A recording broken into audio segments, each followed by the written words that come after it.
स्वागत है हमारे YouTube चैनल सावन नर्सरी में। आज मैं आप लोगों को दिखाने वाला हूँ सीजनल प्लांट जो है कि हमारे पास आ चुके हैं गमले में, थैली में।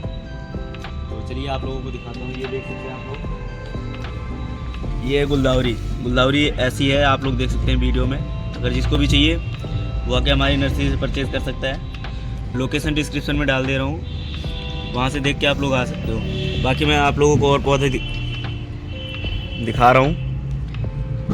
एक ये पिटोनिया है, पिटोनिया देख सकते हैं आप लोग।